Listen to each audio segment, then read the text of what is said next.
I think good management is always about the context, because given a particular context, have you done the right things to ensure that both the organization and the people move forward? But I like one expression which Harsha used in his interview.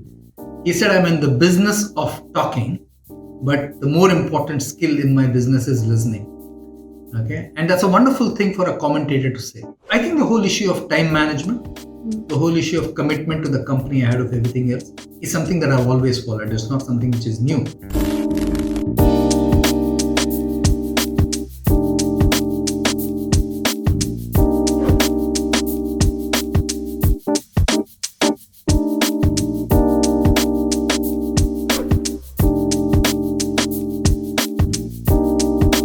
There are times when, let's take a country or a sector goes through a bad recession, like the airlines and the hospitality industry is going through right now. When you go through that kind of a recession, then good management is about, are you one of the top 3 in that particular industry? A lot of people tend to give the excuse that, the weather was bad if soft drink sales are low, or, there was a pandemic, etc. But as long as you're the best or you're in the top 3 in that industry, then that's good management. Good management is always focused on the future. And good management is not about saying that this is how the industry has been for the last 20 years and it will continue like that. The book is about 3 things: managing yourself, managing your team, and managing your business. And what I learned, and I picked these 21 leaders very carefully, I picked them so that they would be absolutely candid and say it as it is.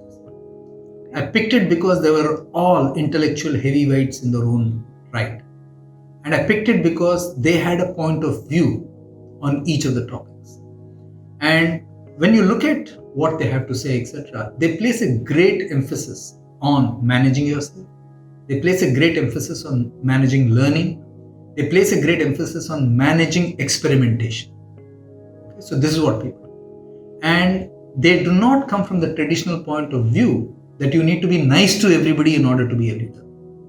Okay, they come from a point of view to say you have to ensure that the person is committed to the organization before the organization is committed to the person.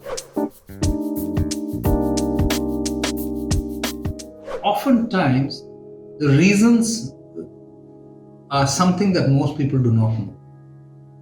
Okay, and sometimes this has been there for some time. It's been maybe playing out for a year or so, or whatever it is. When a CEO leaves and somebody who has been in the company for 10 or 15 years, in that span of time, that leader has built a lot of fans and a lot of people whose lives he or she has touched. So when a senior manager leaves, people tend to ask the question, what is he or she seeing that I'm not seeing?